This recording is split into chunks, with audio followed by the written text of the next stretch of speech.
Brain fog during burnout is not just being tired. It can make your own mind feel unfamiliar. You can look at a simple message and somehow not absorb it. You can open your laptop with a clear intention, then forget what you were about to do. You can listen to someone speaking, nod along, understand the words, and still feel like your brain is a few seconds behind the conversation. And when that starts happening more often, it creates a quiet fear, not because one forgotten detail is catastrophic, but because it makes you wonder why simple thinking suddenly feels so hard. You may still be functioning. You may still answer emails, take care of responsibilities, show up for people, and keep your day moving. From the outside, nothing may look seriously wrong, but inside, everything feels heavier than it should. The mind feels slow. Words take longer to arrive. Decisions feel strangely complicated. Tasks that once felt automatic now require effort, reminders, and emotional negotiation.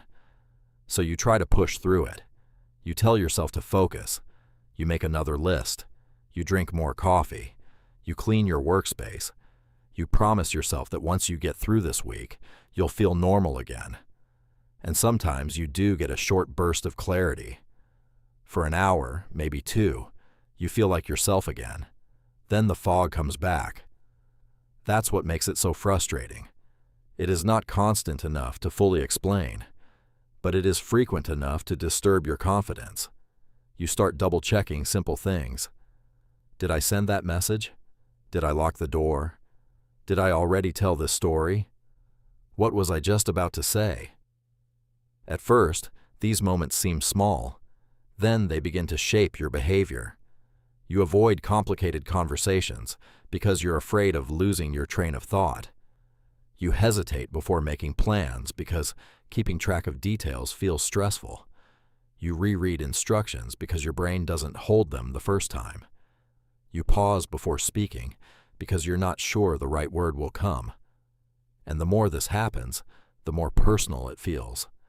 Many people begin to interpret brain fog as a failure of discipline.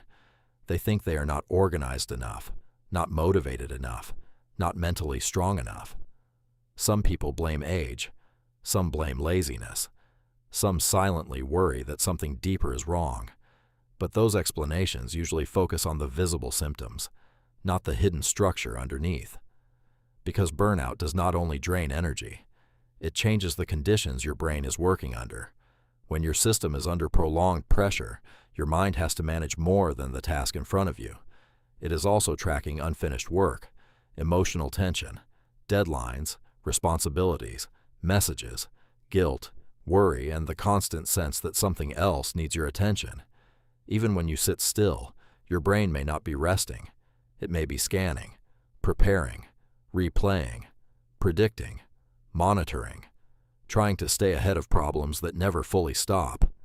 That hidden load matters. Imagine trying to read a book in a room where several radios are playing at the same time. You may still recognize the words on the page, but understanding them takes much more effort. The problem is not that you suddenly forgot how to read. The problem is that your attention is being forced to compete with too much noise. Brain fog works in a similar way. Your brain may still be capable, but the environment inside your mind is crowded. Stress, poor recovery, emotional overload, constant task switching, and lack of mental space can all make ordinary thinking feel unusually difficult.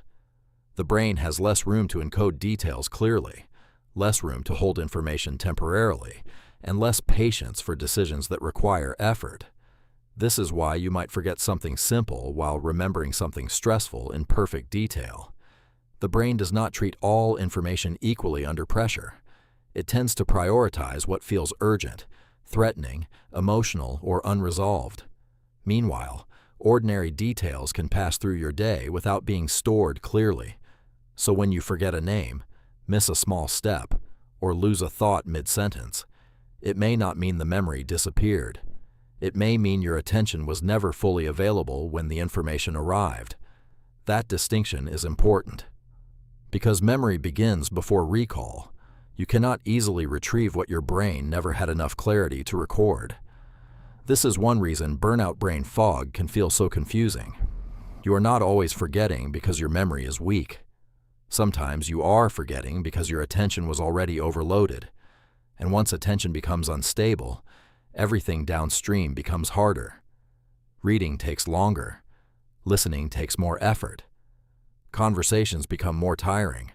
Planning becomes more stressful. Even small decisions start to feel like mental weight. Then the emotional layer appears. You get frustrated with yourself. You feel embarrassed. You compare your current mind to the version of yourself that used to handle more. You wonder why you can't just snap back. But burnout is not usually a problem of one bad day. It is often the result of too many days where the mind had to keep performing without enough real recovery. The real issue isn't that you suddenly became careless. It's that your brain may be trying to function inside a system that has been overloaded for too long. That changes how you respond.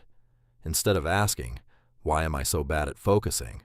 you can ask, "What is consuming my focus before I even begin?" Instead of asking, "Why can't I remember anything?" you can ask, "Was I mentally present enough for this information to register?" Instead of treating every lapse like proof of failure, you can begin to see it as information. Maybe your routine has too many open loops. Maybe your attention is being split across too many demands.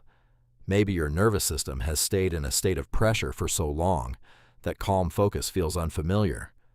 Maybe your brain is not asking for more force, but for better conditions. That does not mean everything is simple. It does not mean brain fog should be ignored. If memory problems feel sudden, severe, or disruptive, it is always wise to speak with a qualified health professional. But for many people dealing with burnout, the first shift is understanding that mental fog is not a character flaw. It is often a signal that your mind is carrying more than it can cleanly organize, a signal that your daily structure may not be protecting your attention, a signal that recovery needs to be real, not just the absence of work. And real recovery is not only lying down. Sometimes it means reducing decision fatigue, creating clearer routines, giving your brain fewer unfinished loops to hold, protecting quiet time, eating, moving, sleeping, and working in ways that support mental clarity instead of constantly draining it. This is not about becoming perfectly focused. No one is. It is about understanding why your mind feels foggy, so you stop fighting the wrong battle. Because when you think the problem is laziness, you add shame. When you think the problem is weakness, you add pressure. But when you understand the structure behind the fog, you can start making calmer and more practical choices. Burnout can make the mind feel slow, scattered, and unreliable. But that does not mean you are broken. It means your brain may be asking for support, space, and a different kind of structure. If you want to explore this further, there's a structured breakdown linked in the description with practical ways to support focus, memory, and daily mental clarity. And if this helped you understand burnout brain fog in a clearer way, subscribe for more calm, practical videos about stress, exhaustion, and the mind.